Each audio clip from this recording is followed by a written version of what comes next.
many power bloggers there are, but I think there's a few power bloggers. How many people are relatively new bloggers, WordPress, your first WordCamp? Okay, very cool. Okay, well, there's a good reason why you might care what I have to say, which is I'm the head of the web spam or anti-web spam team at Google. So 90% of the WordPress blogs that I see look like this. They didn't even change the default template. Bastards. Oh. I'm hoping that a PG-13 R-rated talk is okay, because if Tim Ferriss can outsource his love life, it's okay if I'll show you guys a few slides here. So yeah, most of the spam that I see looks like this. WordPress is such a powerful tool that the spammers use it too, right? So I've seen a lot of really bad sites, but I've also seen a lot of really good sites. And I'm going to try to give you a few tips about things that might be helpful if you want to get crawled by Google. First off though, let me ask you, why do you blog? To be read? What do you get out of it? Tim was just talking. He says, I get access, right? I had never thought about that before. I made this list and I had to update this slide from the backstage. I was like, oh yeah, you want something out of blogging, fame, attention, money, and then Tim was like, access. I get to meet like the head of the swim team. I was like, okay, I'll add that to the list. But not everybody wants something from blogging. Some people are just doing it for fun. And if you're doing it for fun, power to you, right? I mean, I fully support your ability to post cat pictures. Huh? Anybody post it? Yeah! Rock on, right? I do it, okay? This is Emmy. This is my cat, Emmy. This picture is what led me to adopt Emmy, because she's so cute. Ever since she was a kitten, she's wanted to just lie on things. She was grumpy this morning when I got up. I didn't as soon as I get dressed, she's ready to be perched like a koala bear on my shoulder. So all she wants to do is just lie on, oh, look at her. So it's okay to cat blog. In fact, we got 2 cats, and they both like to just, half this presentation was written with a cat sort of perched on me, and I'm trying to make the stuff. So if you are a cat blogger, or you like to post poems, or you just like to keep up with your family, congratulations. You're happy. You've won. Life is good. You don't need me. You don't need advice from anybody. Whatever you want to do, you're doing it. But most people want something from their blog. The #1 request that I hear is, I want to do better in Google. So if you're a cat blogger, if you just post poems, power to you. But the rest of this talk will talk a little bit about how to do better in Google. Now, the wonderful thing is, you have all made a fantastic choice. This audience looks very smart, right? I walked in, I was like, not only are they attractive, they're really, really intelligent. Because you're using WordPress, right? WordPress automatically solves a ton of SEO issues. Instead of doing it yourself, you selected WordPress. Now, this is kind of a broad statement. WordPress takes care of 80–90% of search engine optimization. When I say that, what I mean is the mechanics of search engine optimization. And by that, we talk about how crawlable a website is. You would be amazed at how many sites throw up a big old glob of Flash, right? Or block a page with robots.txt so we can't even crawl it. So by using WordPress, you've already taken the first big step. WordPress is a fantastic piece of software. But there's a few things that you can do to optimize it. So I noticed the person asked Tim, hey, what plugins do you use? So I threw this screenshot in. These are the plugins I use, and this is literally all the plugins that I use. That's how good WordPress is. You don't need to modify it that much. Akismet, already built in. Cookies for comments, shout out to Doncha in Ireland. He does an amazing job of preventing spam. Basically, it sets a cookie, and then when the spammer posts, if they don't have that cookie, you're like, yeah, dude, you're a bot. All you did was just post directly. So I hesitate to tell people about this because it's so useful that if everybody starts using it, the spammers will adapt. But you guys are cool, so cookies for comments, highly recommended. Is Mark in the, yes. Enforce www. Oh, so good. You don't even need to worry about it. All this thing does is it says, look at my preference. Do I prefer www.google.com or non-www.google.com, whatever your domain is, and it does a redirect so that you don't have to worry about having your domain split between example.com and www.example.com. So this sort of stuff is fantastic. FeedBurner I like to use, and WordPress Supercache is a great plugin. So the beauty of WordPress is that you don't need to do a lot of stuff. But before we talk about how you can rank higher in Google, we need to learn a little bit about how Google works. And it's not that complicated. We crawl roughly in order of PageRank. That means the more PageRank you have, the faster you're likely to be found, the deeper we'll crawl on your site, the more often we'll visit your pages to see if they've been refreshed. Okay, cool, PageRank, magic green juice. How do I get more PageRank? First, what is PageRank? Anybody want to tell me? It is named for Larry Page. Larry Page and Sergey Brin, the two co-founders of Google. What is PageRank? Okay, it's not that secret of sauce. It's not green fairy dust. Let's just walk through a very simple eigenvector. It's really simplicity itself. So, singular value decomposition. Let's just go ahead and... Wait, you didn't show up at 10 a.m. on a Saturday morning to talk math? No? Okay, all right. PageRank at a 50,000-foot view is this. It's the number of people that link to you and how important those links are. So, one of my favorite examples, suppose you have a buddy from college, right? And you have a blog and he has a blog. Suppose you've got 10 comments, or 10 links pointing to your blog, and your buddy has 20 links pointing to his. Who has more PageRank? Well, if he's got 20 links, you've only got 10. But what if your 10 links are the New York Times, the LA Times, Reader's Digest, CNN.com, and his 20 links are all his buddies from college, right? So PageRank is not just getting as many links as you can, please give me more links, I have to have more links. No, it's also how important they are. So having high quality content can really make a big difference.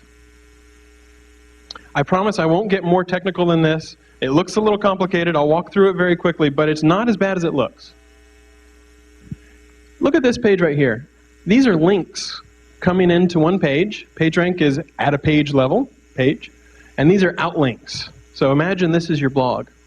If you've got a bunch of links pointing into your blog, and your blog homepage has a PageRank of 9, let's just say 9 in an abstract sense, and you've got 3 outlinks, you more or less divide that 9 by 3, and the 3 goes out on each of the outlinks. That's the basic idea behind PageRank. If you look at the top one, this guy's got a PageRank of 100. He's got a lot of PageRank. And he's got 2 outlinks. So each of those 2 outlinks, you take 100, you divide by 2, because you've got 2 outlinks, and 50 goes to each one of those. That's literally the idea behind PageRank. It's that simple.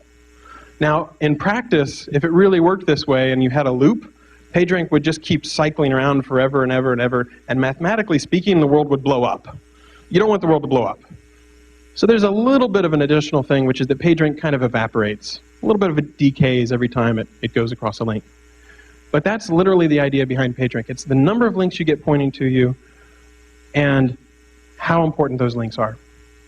Now, I always worry when I talk about PageRank because a lot of people, as soon as they hear about backlinks, they're like, I need backlinks. I need a lot of backlinks. I need thousands of backlinks from thousands of places. And so this is literally a phrase that I found on the web. This person suffers what I call BO. You do not want to suffer from BO. That's backlink obsession. Okay? This guy is saying, I have 297 links with a PR7, da-da-da-da. This guy's only got 59 links with a PR6, da-da-da-da. And he ranks higher, and it's not fair, and the all-in anchor query, and don't get down to this level of detail. Think about it at a very high level. You want to have people know about you. You want those people to be reputable. So search engine optimization you can spend an infinite amount of time learning about. But here's the 50,000-foot view. There's a tension between relevance and being reputable. Right? So Matt Mullenweg, right? He's got a pretty reputable blog. It's pretty well known. He's got good PageRank. He beats me. I hate that. He's like the #1 Matt. I'm like the #8 Matt or something. You think, can't you tweak it so you're #1? No, we can't tweak it so we're #1. Okay, so he's the #1 Matt. He's got a ton of PageRank. Suppose you're searching for a random thing like a medical condition, attention deficit disorder. If Matt Mullenweg just mentions the phrase attention deficit disorder, and he's saying it, just in passing, like a joke, Like, yeah, I organized this conference, but, I didn't spend a lot of time on it. I've got attention deficit disorder, but, it'll be cool. We'll have a good time. That's reputable. His blog is reputable, but it's not that relevant. So another way to think about relevance is what you say on your page, and reputable is what people say about you, how they link to you. So you want to be both. You want to be on topic, and you also want to be reputable. So you don't want to just return pages that barely mention something in passing. So let's talk, let's move to the middle chunk of this, which is, how do I be relevant? How do I be reputable? Relevance is, again, stuff on your page, what you write, including the mechanics of how you write. Tim pretty much nailed this. If you do not love something, don't write about it. Life's too short. Google Wave launched a couple days ago, and there was like this huge thing on TechMeme. Everybody's talking about this new Google Wave thing. And there are so many articles I saw where the guy was like, will Google Wave take over the world? I don't know. Here's the press release. Right? Like literally 2 sentences, and then he copies like 4 paragraphs from the press release. No one wants to read that. It's boring. You have to have something that you care about. You have to have something, whether it's cats, whether it's Linux, whether it's open government, whether it's transparency, whether it's Google, whether it's search. You have to talk about something that you care about. If you're not doing that, you're not going to be doing as good a job. And so one of the pieces that advice that I give is try to write often. And if you write often, if you write every day, if it's something you really care about, you're going to get a lot of practice writing, and you're going to write good stuff. Okay. Keywords. Let's do a little exercise. Matt said earlier today, Matt Mullenweg, that the theme of this conference is getting to know your neighbor. So we're going to do a little exercise where you get to know your neighbor. I'm holding in my hand a little device. You might have seen them before. You stick them into computers. They store things. Maybe you put your presentation on it. You give it to a friend. She sticks it on her computer. Maybe you're proofreading a friend's paper. You take it. Maybe you put pictures on it. Maybe your mom sends you one. You've all seen these, right? This is not alien technology. Think in your head, if you were going to go to Google and you were going to type in what this is, prepare your search query. What is this? What is this device? Don't say it out loud. Okay, I'm going to Google. I'm going to go buy one of these. Ooh, it's retractable. Wow, cool. Now, turn to the person next to you and compare notes. Literally, take a minute and say, what would you search for on Google and what would I search for on Google? I'll wait.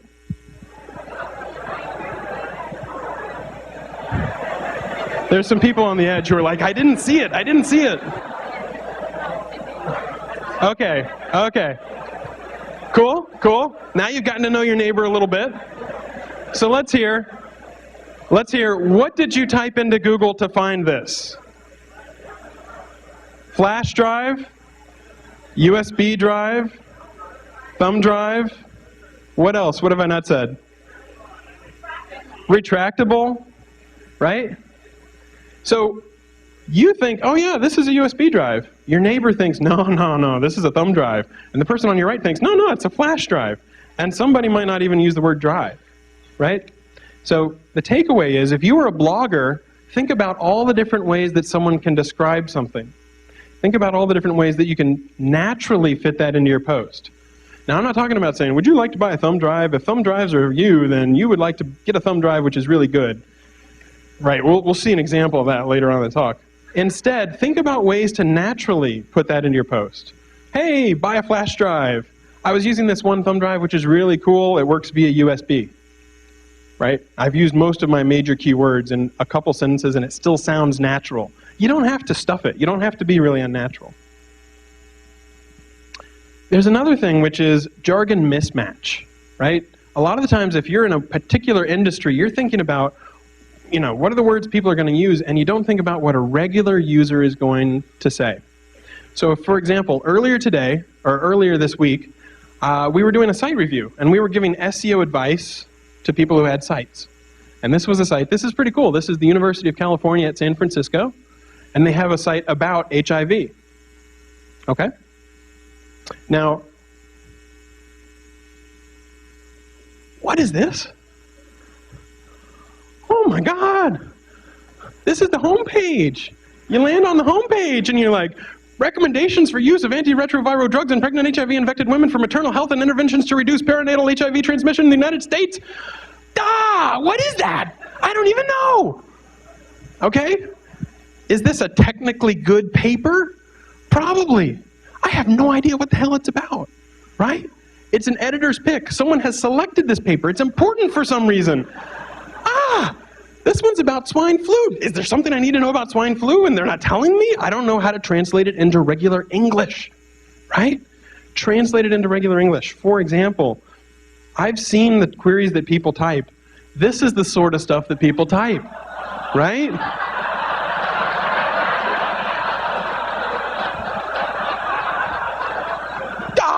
Do I have AIDS? I don't know, right? So think about that. Think about, okay, what are the things that you can do to type that will be normal? Now, the interesting thing is this site had a section called Basics. And if you clicked on Basics, these were the things you saw.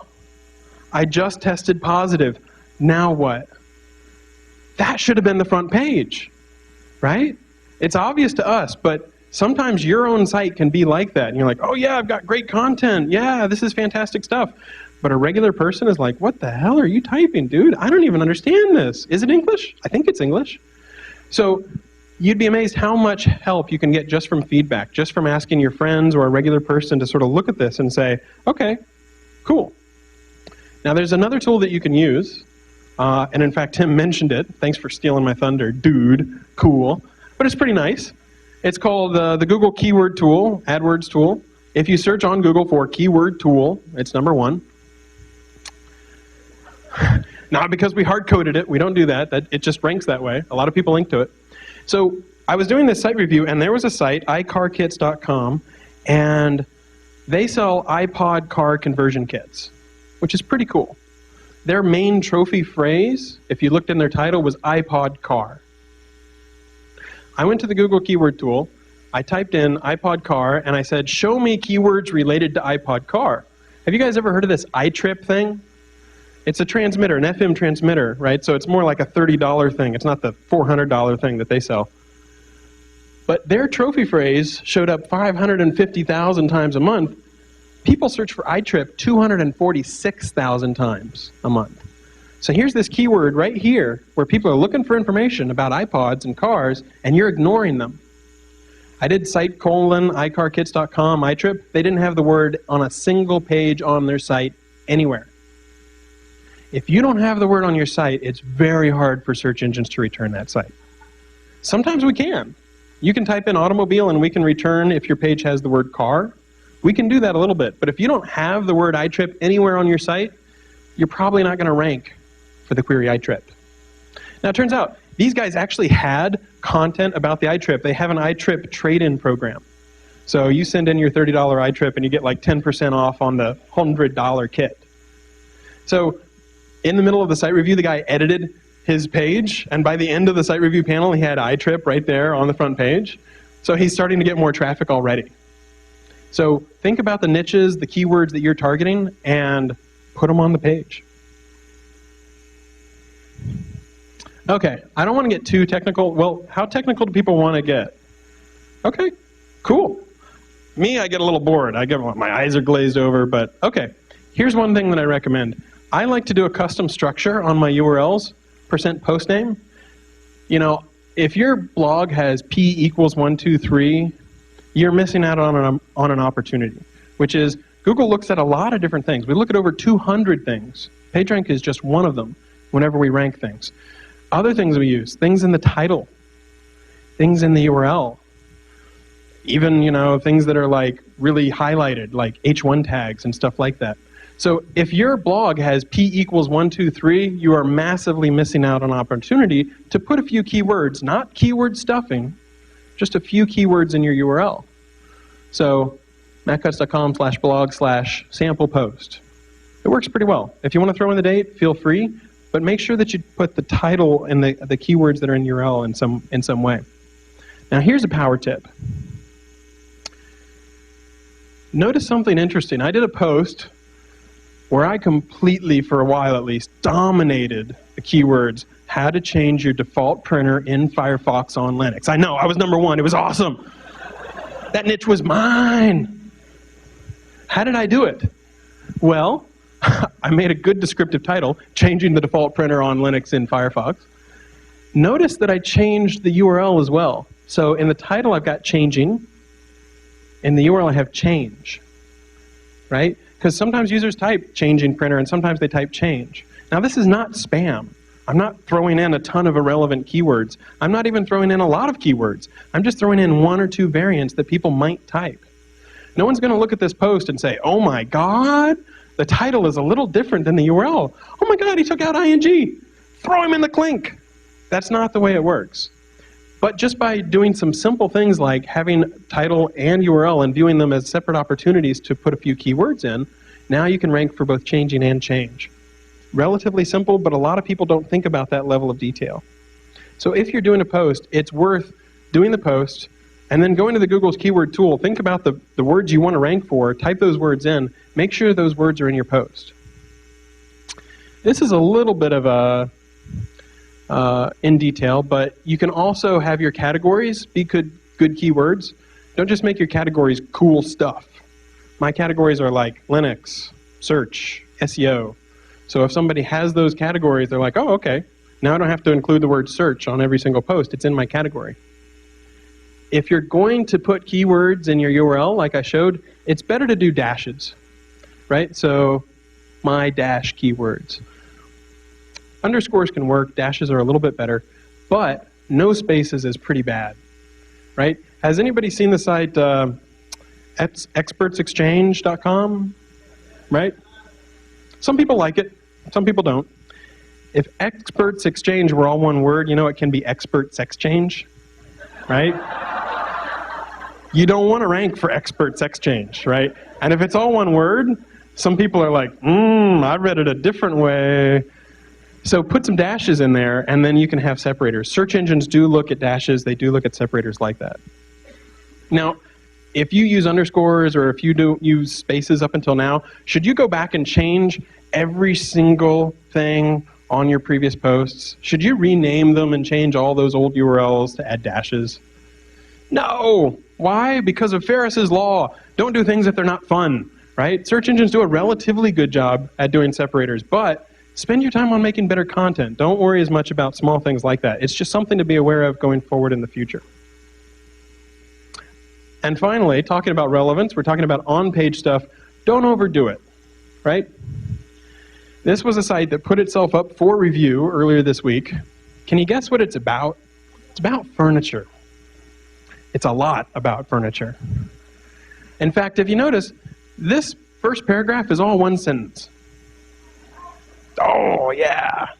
Let me just read the last half of that paragraph. Manufacturing and offering for sale innovative modern furniture and antique wood furniture made according to our valued customers' esteemed order and requirements of home furniture, hotel furniture, as well as office furniture for the use of indoor furniture and outdoor furniture purposes. Furniture, furniture, furniture, furniture, right? You've ever seen Brian Regan? He just goes crazy. Like, you can overdo it. Google doesn't say, oh my God, he included the word furniture 400 times in the post. It must be really, really relevant. It's got to be 400 times better than that other post that only mentioned furniture once. That's not the way it works. After you mention furniture once, 2, 3 times, we know you've got furniture on the mind. It's okay. You don't have to say furniture as every third word. You don't need to bold it, right? Right? Oh man, users don't like this, believe it or not. Other things that this site did, they rattan. You've heard of rattan furniture? At some point, they misspelled it as rotten furniture. Right? Yeah, well, judging from the website, I don't know. So you don't need to do this. You can mention furniture 2 or 3 times, and that's enough. You don't have to go overboard on it. Okay, so to sum up, on page, being relevant, being on topic, talking about the things you care about. Find something you care about, and as a result, you'll write about it more often, which gives more material that search engines can find. And pay attention to the mechanics, some of the small things that I've mentioned, but don't overdo it, right? If you're reading it aloud and it sounds stilted, you're overdoing it. If you give it to a friend and you notice your friend is like sneering or raising their eyebrow, you're overdoing it. Okay, so that's half the battle. Now let's talk about how do you gain a reputation? How do you get to be more known? How do you get more page rank, more people linking to you? Be interesting. Anybody ever heard of fake Steve Jobs? Has anybody bought the book? It's pretty good. I was like, this one note gimmick cannot last for an entire book. It can. It's a lot of fun. I love this. He's like, I fired that idiot Jerry Yang. I'm like, whoa. This guy's, he's pretty mean, right? Now, it turns out this was actually Dan Lyons. He's got a pretty sweet gig at Newsweek now. So he did pretty well. Earlier this week, someone started a fake blog for Carol Bartz, who's the CEO of Yahoo. The first post, I was on the floor laughing so hard, I instantly added it to my Google Reader. I want to see what else they have to say, right? So being interesting is really important. If you're the guy who's phoning it in, you're like, oh, I want to rank on Tech Meme, or I want to write about celebrity news, so I'm going to talk about John Mayer and Jennifer Aniston for the 88,000th time, and I'm not going to add anything new to it, no new insight. Don't bother writing it. You want to be interesting. And again, it helps the more you write. You get practice, you get into the habit. This is a blog by Sergey Brin, who's one of the co-founders of Google. Did you know that Sergey had a blog? He does. He's written 2 posts. I've never asked Sergey about the blog. On one hand, it's cool. He's written 2 posts. On the other hand, his last post was September of 2008, right? People are not going to Sergey Brin's blog every day saying, I wonder if Sergey wrote something new. Yeah. But if Sergey's posting every day, or if Sergey's posting every week, people will come and check. They will come and say, oh, what's new with Sergey? So you have to update often. Now, this, I have to admit, is my favorite slide in the entire talk, because I'm going to tell you the real, true, deep secret of blogging, and that is Katamari. Has anybody played Katamari?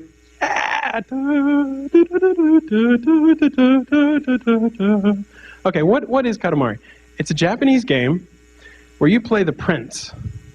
And the prince starts out, and he's got a little Katamari that's 5 centimeters tall. And he rolls up things. He can roll up paper clips. He can roll up stamps and coins. Eventually, he can roll up bigger stuff.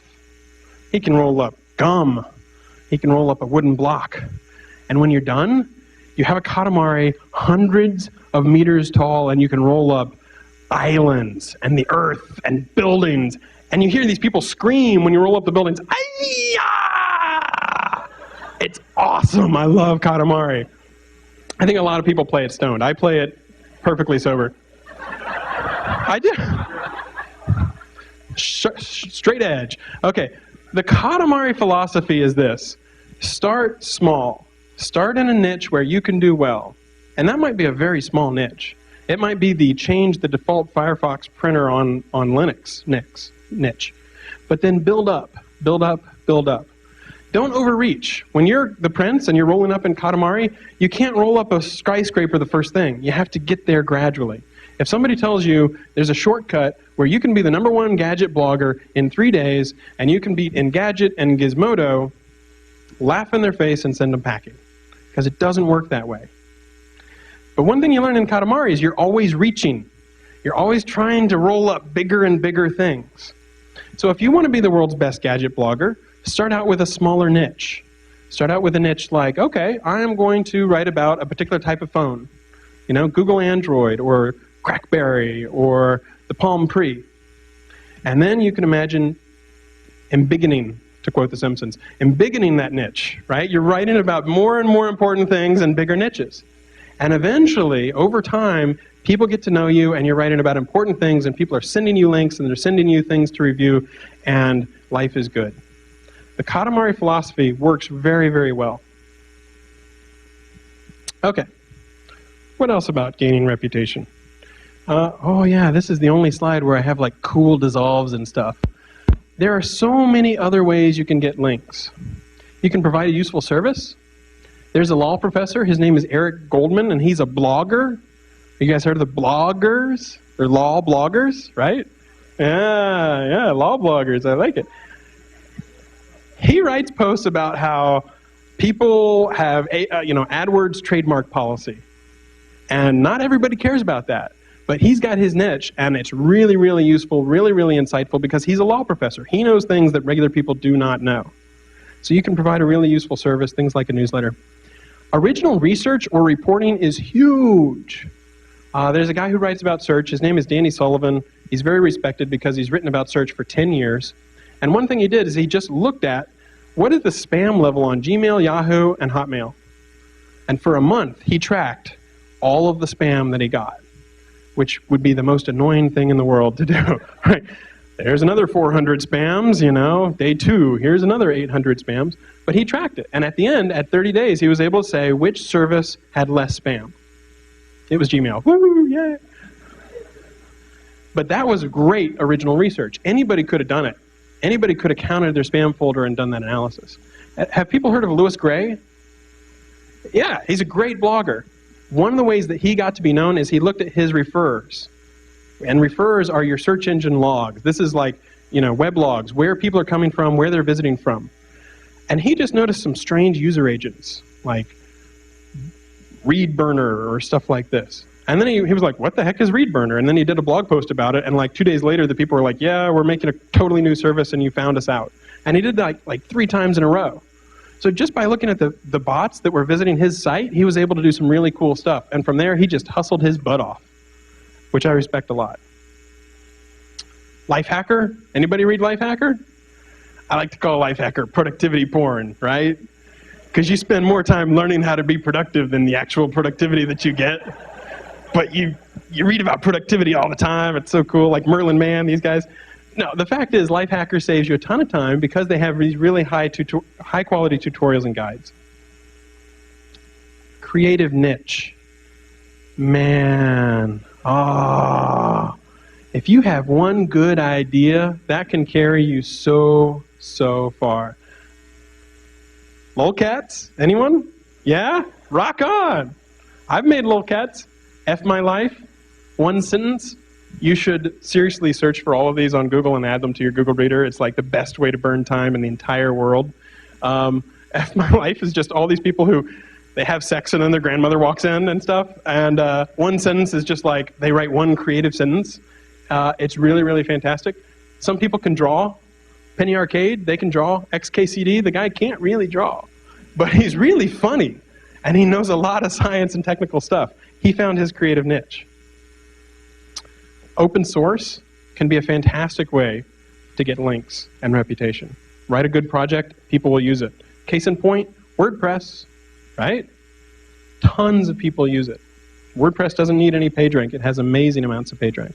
Live blogging. Anybody live blogging this? All right, cool. So you guys are probably going to get 3 or 4 links automatically while the rest of us are just sort of sitting back and enjoying ourselves because you're actually writing about what's happening in this session. If you can make it to a session that's interesting, live blog it. If you're lazier than that, you can, 2 days later, you can say either you hated WordCamp or you loved WordCamp. People love lists. So if you give people 11 reasons why WordCamp ruled, create controversy. If you cry wolf too often, if you have too much negative energy, people don't like to read you as much. But it's something you can do. And, Twitter, Facebook, friend feed, there's a lot of people who get to know all these people on various social networks, and it can make a big difference.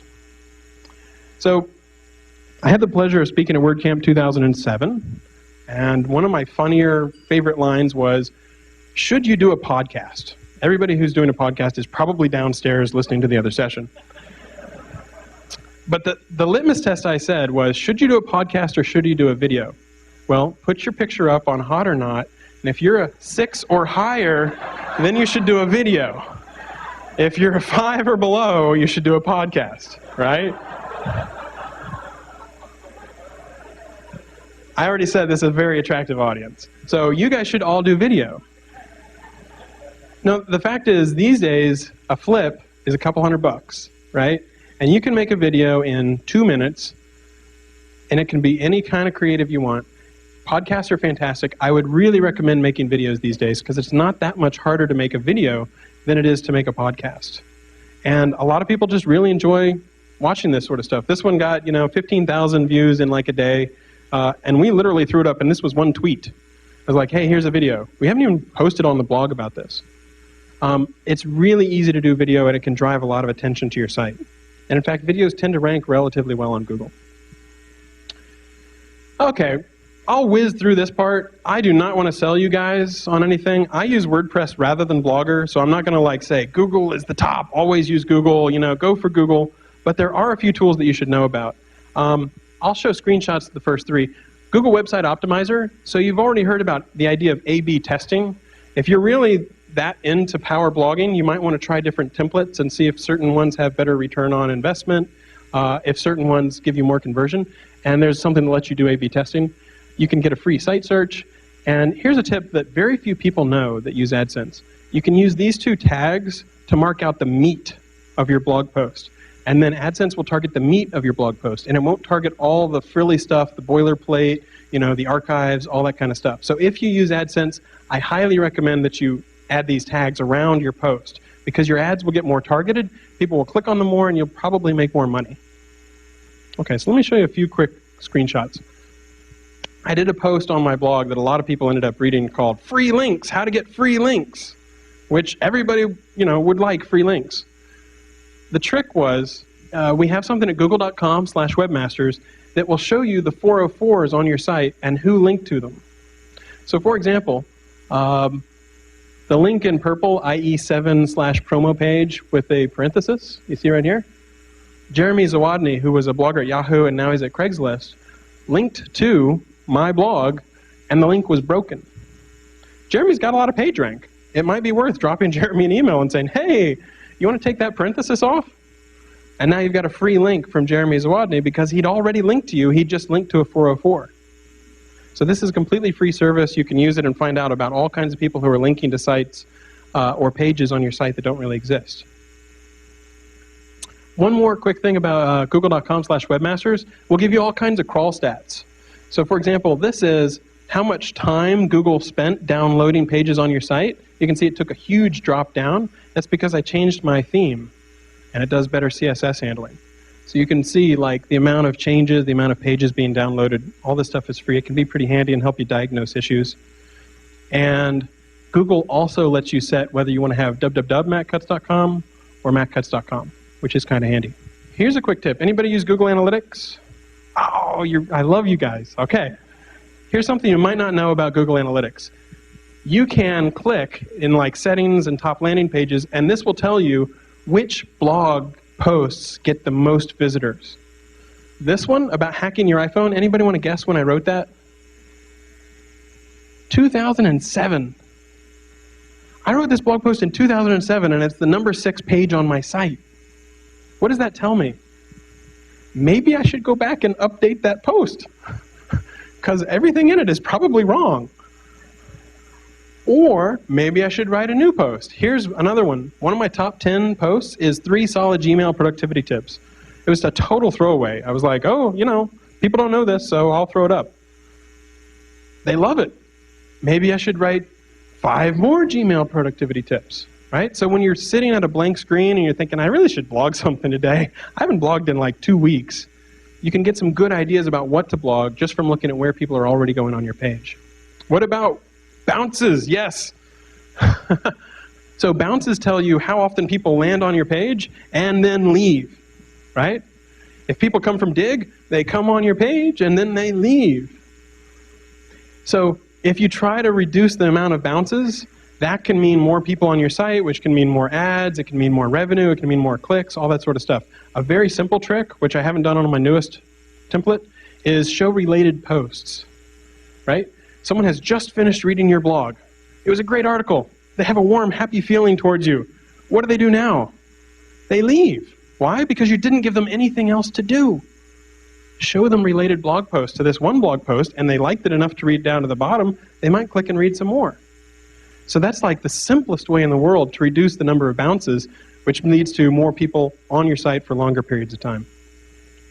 FeedBurner's kind of nice. You can tell where people are coming from, how many, blogs, how many visitors and stuff you're getting. Got about 5 minutes left, so let me just finish with some things that you should probably not do. This is an email that I got September 2008. You can see it's, be a lazy Google millionaire. Here I've been working at Google for 9 years and I could have just filled out forms and collected my cash. If only I'd known, right? If something looks too good to be true, it probably is. Has anybody heard of this Google Money Tree thing? Consumer Reports just wrote about them. The Better Business Bureau got 478 complaints about them, and the last 460 hadn't even been responded to.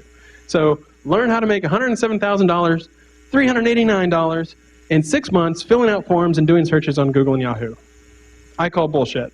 This stuff is not endorsed by Google. It's incredibly spammy. What tends to happen is you pay $3.88 for access to something, and you're secretly enrolled in a program where every month you're billed $72 until you opt out.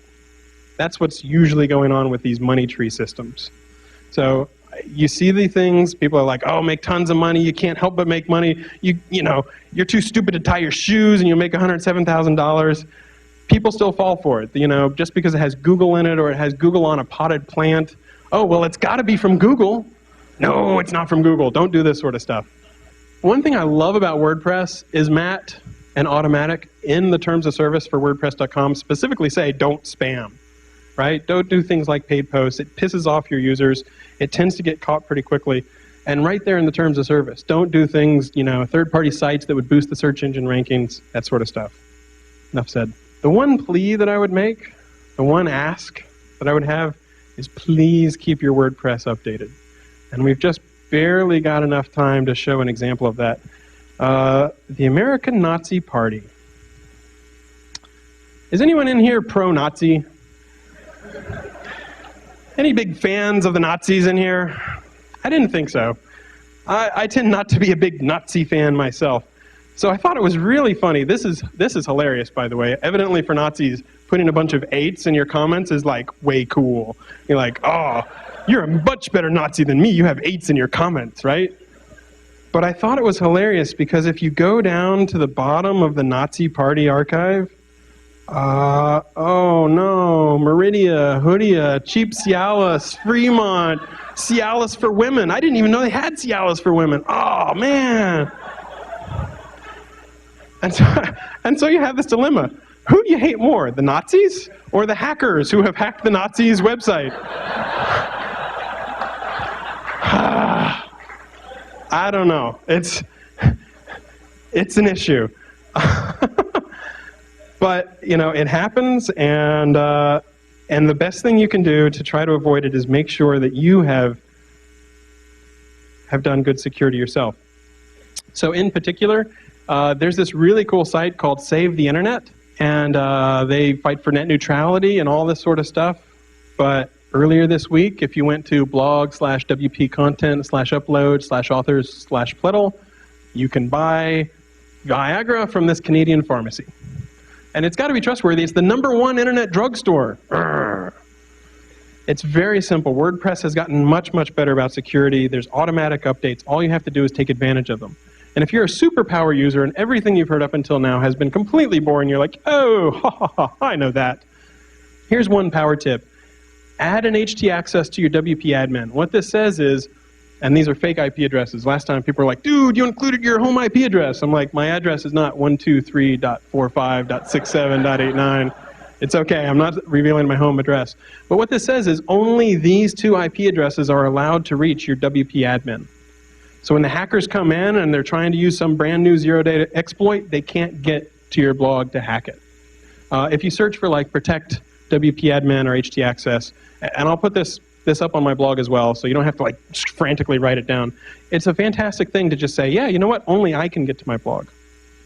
So let me close out by just saying huge thanks to Automatic and WordPress. I was looking back at my talk from 2007, and I had like 6 things on my wish list, and like 3 of them are already done, without me even asking for it. Automatic updates for security, better protection for WP content directory, and rel equals canonical. I haven't even talked about rel equals canonical because you really don't need to know about it.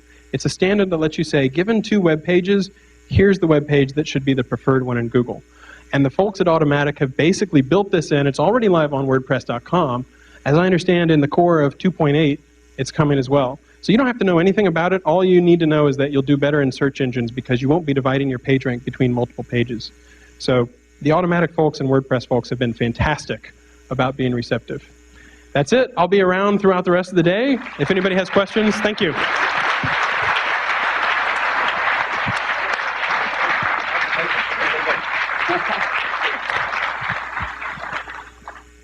So he said I was the #1 mat on Google, right?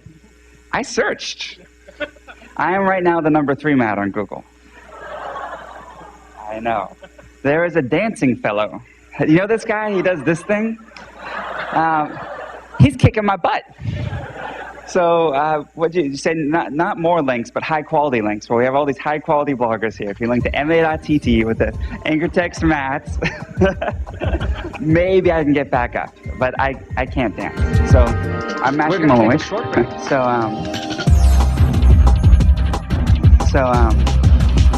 without further ado, welcome to WordCamp. San Francisco 2009.